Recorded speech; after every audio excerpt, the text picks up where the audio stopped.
मध्य प्रदेश की बीजेपी सरकार और बीजेपी के मुखिया शिवराज सिंह सरकार पर इस बात के आरोप कई वर्षों से लग रहे हैं कि उनके द्वारा सीधी जिले की उपेक्षा की जा रही है और यह बात समय समय पर उजागर भी हुई है।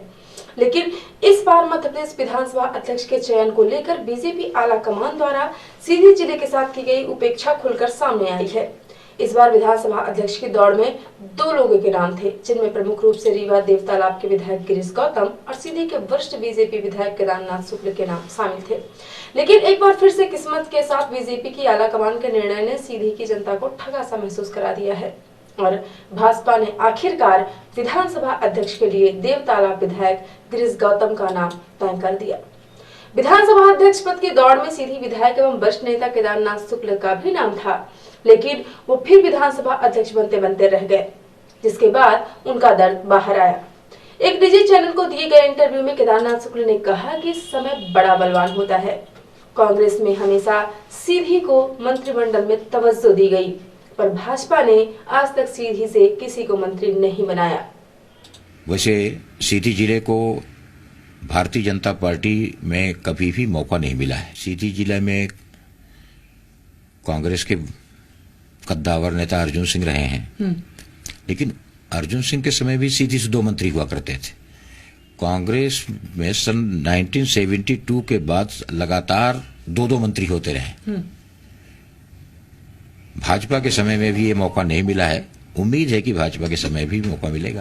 आगे उन्होंने कहा है कि मैं पहले मंत्री बनने की दौड़ में पिछड़ने के बाद अब विधानसभा अध्यक्ष बनते बनते रह गया। केदारनाथ शुक्ल ने कहा कि मुझे भी पद से मोह है। मैं राजनीतिक व्यक्ति हूँ, सन्यासी नहीं। मैं पार्टी का सीनियर विधायक हूँ। बिंदु को सरकार की कैबिनेट में जगह मिलनी चाहिए। केदारनाथ शुक्ल सीधी से भाजपा के विधायक हैं और उन्होंने लगातार 4 विधानसभा चुनाव में जीत दर्ज की है। बावजूद इसके पार्टी द्वारा उनके कई मौकों पर महत्वपूर्ण पदों के वितरण के दौरान उनके साथ सीधी जिले की भी उपेक्षा की गई, जिसको लेकर जिले की जनता में खासी नाराजगी हो रही है, जिसके नतीजे साथ आने वाले नगरपालिका चुनावों में देखने को भी न मिल जाएं, क्योंकि बीजेपी आलाकमान का यह फैसला जिले की जनता को कतई रास नहीं आ रहा है। इस जिले की जनता अपने आप को ठगा सा महसूस कर रही है। 21 फरवरी को कलेक्टर रविंद्र कुमार चौधरी तथा पुलिस अधीक्षक पंकज कुमावत द्वारा छुइया घाटी की व्यवस्थाओं का निरीक्षण अवलोकन किया गया। उन्होंने रोड मरम्मत कार्य के दौरान व्यवस्थाओं को दुरुस्त करने के निर्देश दिए, जिसमें रोड मरम्मत तथा आवश्यक वाहनों की आवाजाही सुचारू रूप से सुनिश्चित की जा सके। कलेक्टर तथा पुलिस अधीक्षक द्वारा बघवार तथा रीवा जिले के गोविंदगढ़ में स्थापित चेक पोस्ट का निरीक्षण भी किया गया। उन्होंने रोड मरम्मतीकरण के दौरान 1 वे ट्रैफिक व्यवस्था को रूप में संचालित करने के लिए दोनों चेक पोस्ट के मध्य एक बेहतर समन्वय स्थापित करने के लिए कहा है। उन्होंने MPRDC के अधिकारियों सभी प्रमुख स्थानों पर रोड मरम्मतीकरण कार्य के विषय में साइन बोर्ड लगाने के निर्देश दिए, जिससे लोग इस अवधि में वैकल्पिक मार्गों का प्रयोग कर सकेंगे। उन्होंने उक्त विषय में प्रभावित जिलों को भी अवगत कराने के निर्देश दिए हैं, जिससे मरम्मतीकरण के दौरान छुइया घाटी में परिवहन का दबाव कम रहे। विगत 16 फरवरी को बाणसागर नहर में हुई बस दुर्घटना को दृष्टिगत रखते हुए उक्त मार्ग पर भारी वाहनों का प्रवेश रोकने के लिए अवरोध लगाए गए हैं।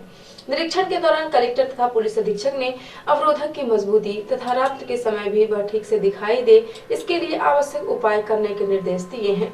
कलेक्टर तथा पुलिस अधीक्षक द्वारा बघवार में चमराडोल मार्ग का निरीक्षण अवलोकन किया गया। उन्होंने मार्ग में आने वाले ब्लैक स्पॉट पर संभावित दुर्घटनाएं रोकने के लिए आवश्यक सुधार करने के निर्देश दिए हैं। उन्होंने उक्त स्थानों पर विजिबिलिटी बढ़ाने तथा घाटी की ओर अवरोध बनाने के निर्देश दिए हैं। इस दौरान उपखंड अधिकारी चुरहट, कार्यपालन यंत्री लोक निर्माण विभाग, GM प्रधानमंत्री सड़क, RTO, MPRDC के अधिकारी तथा संबंधित विभागीय अधिकारी उपस्थित रहे। कलेक्टर एवं जिला दंडाधिकारी रविंद्र कुमार चौधरी द्वारा आदेश जारी कर मोटरयान अधिनियम 1988 की धारा 115 सपठित मध्य प्रदेश मोटरयान नियम 1994 के नियम 215 द्वारा प्रदत्त शक्तियों के तहत रीवा शहडोल मार्ग पर स्थित छुइया घाटी हनुमान मंदिर तक सुरक्षा की दृष्टि से सभी भारी वाहनों खाली अथवा लोडेड का आवागमन दिनांक 23 फरवरी 2021, 22 फरवरी 2021 की रात्रि 12 बजे से 6 मार्च 2021 रात 12 बजे तक के लिए प्रतिबंधित किया गया है। उक्त अवधि में केवल लाइट मोटर व्हीकल, 2 पहिया वाहन, 4 पहिया वाहन वन वे कायम के रूप में जिला सीधी की सीमा से रीवा जिले की सीमा तक, पुनः उसके पश्चात जिला रीवा की सीमा से सीधी जिले की छुइया घाटी की सीमा तक आवागमन की अनुमति रहेगी। उपरोक्त आदेश के उल्लंघन की दशा में आईपीसी की धारा 188 साथ ही मोटरयान अधिनियम के प्रावधानों के तहत दंडात्मक कार्यवाही की जाएगी। उल्लेखनीय है कि संभागीय प्रबंधक मध्य प्रदेश सड़क विकास निगम लिमिटेड संभाग क्रमांक 1 रीवा पत्र दिनांक 19 फरवरी 2021 के द्वारा सूचित किया गया है कि रीवा शहडोल मार्ग SF57 पर स्थित छुइया घाटी में लगातार हो रही दुर्घटनाओं को रोकने के साथ ही अक्सर हो रहे सड़क जाम की स्थिति से निपटने हेतु तत्काल सड़क मरम्मत कार्य किया जाना आवश्यक है। इस मरम्मत कार्य के कारण उक्त मार्ग पर भारी वाहनों का आवागमन प्रतिबंधित करने का अनुरोध किया गया है।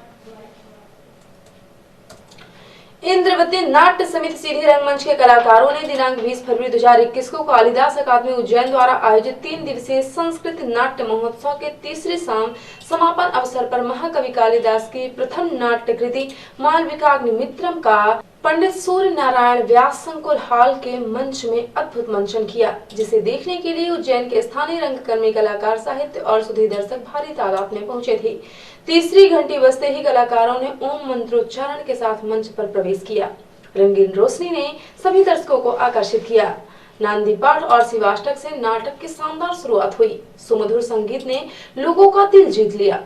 संगीत में छोटे छोटे प्रभावी वाद्य यंत्रों का प्रयोग नाटक की खूबसूरती को बढ़ा रहा था, जिससे दर्शकों का मन प्रफुल्लित हो उठता और तालियों की गड़गड़ाहट से प्रेक्षागृह गुंजायमान हो जाता। यह दृश्य एक बार नहीं बल्कि बार बार देखने को मिला।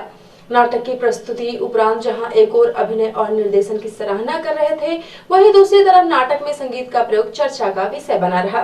नाटक का निर्देशन युवा रंगकर्मी शिवनारायण कुंदेर ने किया है तथा संगीत परिकल्पना रोशन प्रसाद मिश्र का और प्रकाश परिकल्पना रजनीश जायसवाल की थी।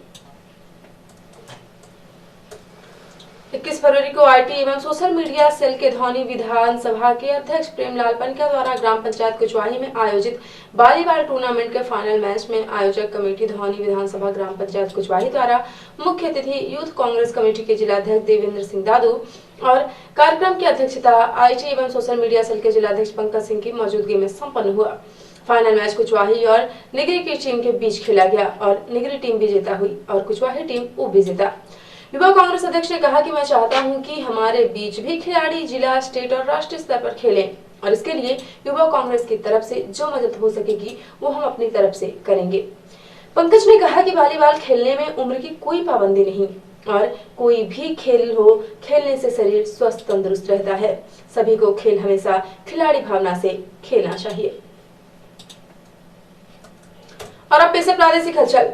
इंदौर के निजी अस्पताल में लिफ्ट गिर जाने से बाल बाल बचे मध्य प्रदेश के पूर्व मुख्यमंत्री कमलनाथ। मध्य प्रदेश विधानसभा के अध्यक्ष होंगे गिरीश गौतम। कांग्रेस नहीं उतारेगी प्रत्याशी, गिरीश निर्विरोध चुने जाएंगे। विधानसभा के होंगे 18वें अध्यक्ष। विधानसभा अध्यक्ष की दौड़ से बाहर होने पर छल का दर्द। भाजपा विधायक केदारनाथ शुक्ल बोले, क्या कमी रह गई यह संगठन बताएगा। और कांग्रेस का संभागीय सम्मेलन, 18 साल बाद इंदौर में कमलनाथ ने दी चेतावनी। कहा बीजेपी की नहीं, अपनी वर्दी की इज्जत करें पुलिस वाले, सबका हिसाब लिया जाएगा। और अब पेश है राष्ट्रीय हलचल।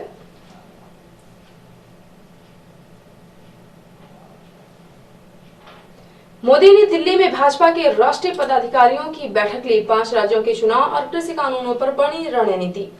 बंगाल चुनाव से पहले बड़ा एक्शन, ममता के भतीजे अभिषेक बनर्जी के घर पहुंची सीबीआई। पेट्रोल डीजल पर सियासत, बंगाल सरकार ने तेल के दाम 1 रुपए कम किए। सोनिया ने टैक्स घटाने के लिए मोदी को लिखी चिट्ठी। और कीमत से ज्यादा टैक्स अकेले केंद्र सरकार लेती है। मोदी राज में पेट्रोल पर टैक्स 3 गुना तो डीजल पर 7 गुना बढ़ा। और अब पेश है प्रमुख हलचल। विधानसभा अध्यक्ष पद को लेकर विधायक केदारनाथ का छल का दर्द। कहा कांग्रेस में हमेशा सीधी को दी गई तवज्जो पर भाजपा में की उपेक्षा। कलेक्टर और पुलिस अधीक्षक ने किया छुइया घाटी की व्यवस्थाओं का निरीक्षण। 23 फरवरी से 6 मार्च तक छुइया घाटी में बड़े माल वाहक वाहनों का आना जाना रहेगा प्रतिबंधित।